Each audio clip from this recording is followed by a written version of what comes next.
To borrow a line from President Obama last night, and a line that I assure you is going to be said in just about 6 hours from now as Governor Herbert delivers the State of the State address, I want you to know that the state of the Chamber of Commerce is very strong. I say that for several reasons, and among the most important is our partners of chambers across the state.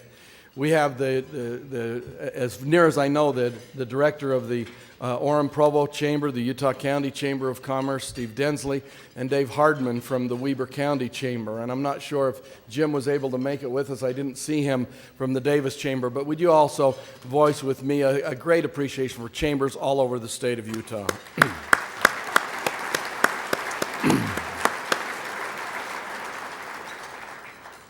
The state of our chamber, as I said, is very strong. The influence for good that we have had throughout this community as chambers is actually unquestionable. It has strengthened our economy, it has strengthened our citizens, and it has made the future much brighter. I can truly say that we are stronger today because of the activity of business leaders in the chambers of commerce. The Salt Lake Chamber now represents approximately 6,100 businesses across this state and about 500,000 workers in the state of Utah. That's half of the state's workforce. Our membership spans the state with members in all 29 counties and 11 states outside of Utah. More than 250,000 people attended one of our 173 different chamber events last year. Now, I want you to know that was a surprise number. I'm not so sure that my wife thinks that was a surprising number with my schedule. I do occasionally get home and say hello. We are not only Utah's largest business organization and association, we are the longest standing, now about 111 years old. Our roots date back to well over a century, and we're very proud to represent our members, including, and listen to this great statistic, 243 of our members that have been members of the Salt Lake Chamber for more than 25 years. Please thank them.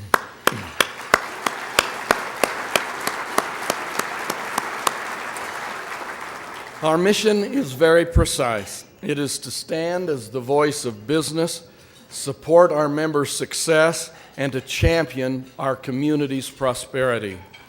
Two outstanding strategic partners aid in this great efforts that we have. The Downtown Alliance focuses on strengthening the business district in downtown Salt Lake City, our capital city. In the past year, 30 new businesses have opened their doors and added to the vibrancy of our urban community center, along with the 10,000 people who visit the farmers market every week throughout the summer. We have thousands more who rang in the new year this last year through our Eve, an extended version of what we used to have in our celebration just on New Year's Eve.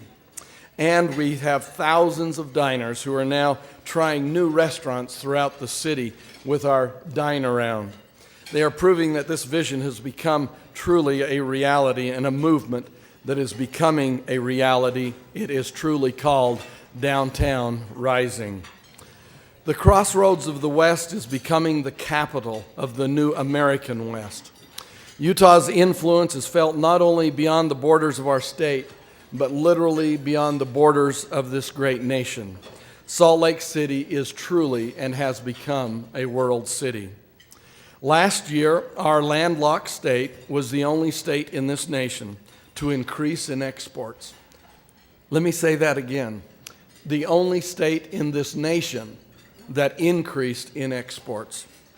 For 2 straight years, we set new highs for merchandise exports at over $10 billion. The official numbers are not quite in yet for this year, but we're anticipating, and it looks like, that we will repeat that again for the 3rd year. Our partnership with the World Trade Center is strengthening the Utah economy, and as our beloved Lou Kramer says, exports means jobs. We're excited about those jobs.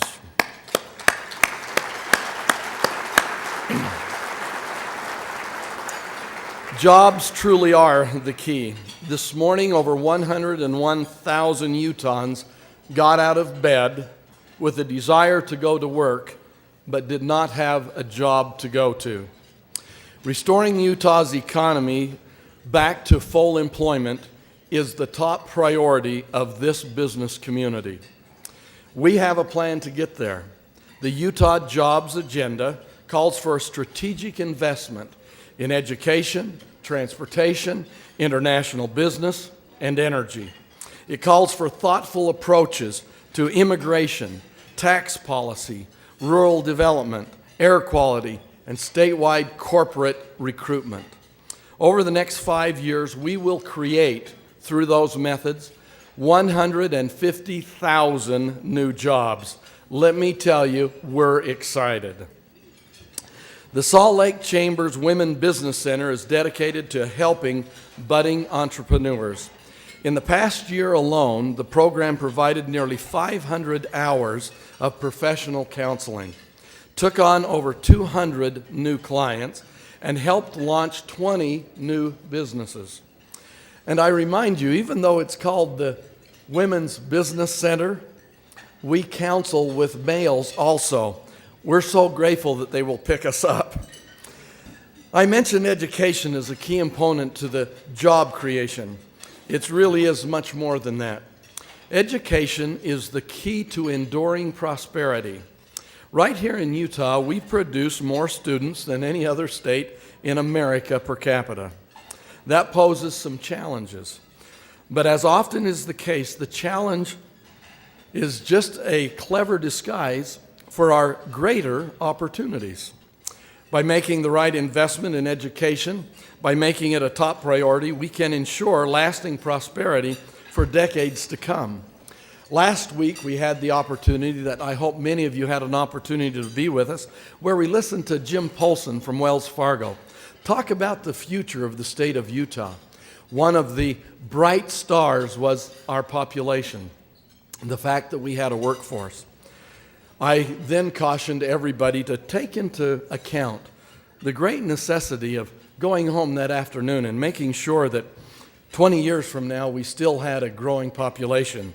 That meant they had to go home and get busy doing what comes naturally. The Chamber is very proud to join a select group. Some of you are just catching on to that wisdom, huh? Half of the Chamber staff went home. The Chamber was proud to join a select group of founding council members in Prosperity 2020, along with 13 other chambers of commerce, and along with organizations like the Citizens for Educational Excellence, the Economic Development Corporation of Utah, Friends of Higher Education, the Governor's Office of Economic Development, Junior Achievement of Utah, United Way, and Utah Technology Council. We have put forth the largest and most significant lead education initiative that has ever gone forward in the state of Utah, ever. In the coming weeks, months, and years, you will hear more about Prosperity 2020. You can see some of the initial advertisements on the screens before you. We show students in places they will be in just a few short years, workers, working, managing, and leading. I can attest that even a veteran business leader whose days in school don't really seem that long ago, I'd like you to listen for a moment to one of the radio ads that we are producing, and you can understand what I mean. Scott Anderson, president of Zions Bank. I'm here. Richard Nelson, president of the Utah Technology Council. You can call me Rich. Here. Hi, I'm Mark Bouchard, Senior Managing Director of CB Richard Ellis and Chairman of Prosperity 2020. Utah business leaders know that education is the key to a vibrant economy. Jeff Edwards, president and CEO of the Economic Development Corporation of Utah. Here. To compete in a global economy, we need better educational performance at every level. Deborah Bale, president of the United Way of Salt Lake. I'm here. At Prosperity 2020, we're working to ensure that Utah's elementary students are testing at grade level. And by 2020, 2/3 of Utah adults will have a college degree or skilled trade certificate. Jim Smith, President and CEO of the Davis Chamber of Commerce. I'm here. To learn more and to get involved, visit prosperity2020.com. Prosperity 2020. It starts with education.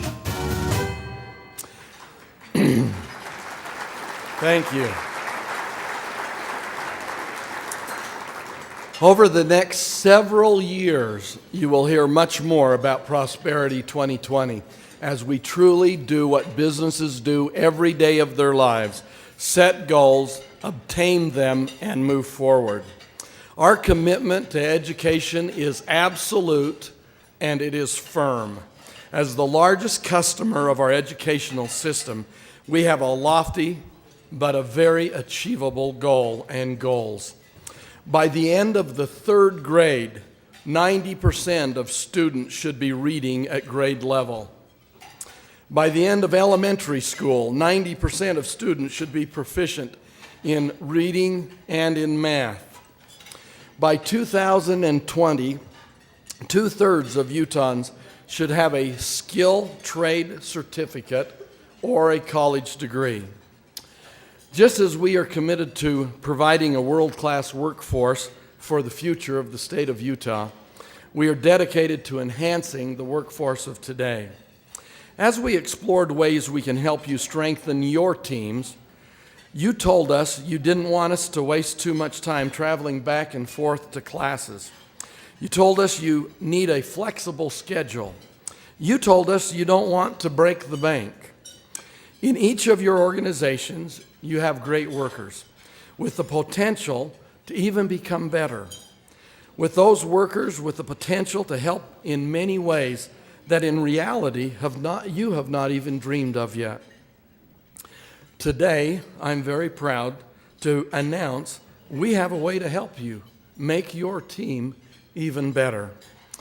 Chamber University is an online, video-based program designed to enhance the skills of your team members. Through this program, your employees can learn from experts across this nation and from the top business leaders, many of them right here in this room today. We've given you all a flyer at your table. I hope that you would take an opportunity to look at the additional details on Chamber University.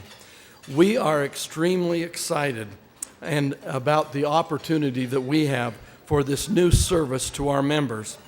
Whether you have 25,000 employees or whether you have 2, we want to make sure that we can make a difference in enhancing who you are and what you are and making life even better. Now a word about our finances.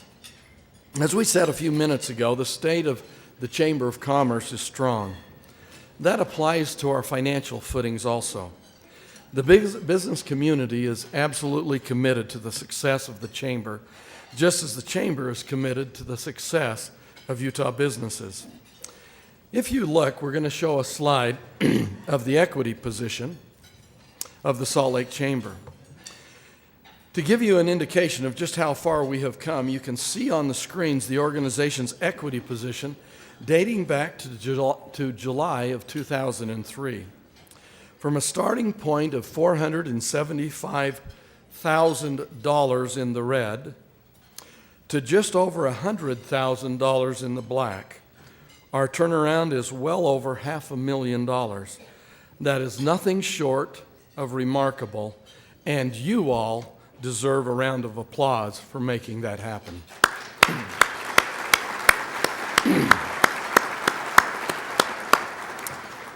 There are so many great things that are happening at the Salt Lake Chamber. This past year, for the first time ever, we honored a woman as the giant in our city. We honored Bishop Carolyn Tanner Irish, who has contributed greatly to the business and to our community. In less than just a few months from today, we will honor another bishop, Bishop H. David Burton, as a giant in our city. I and we are very excited, the nominating committee, to see the great changes and support that Bishop Burton has been to this community over the years. I also want to take a moment to thank the Chamber staff. Many of you have heard me say this before, but I promise you it bears repeating. We serve more members with a smaller staff than any chamber our size in this country. That we can do so is a testament to the quality of the employees that we have. If I could have our staff stand, and if you would just please join me in a round of applause for an incredible job. Our staff, would you please stand?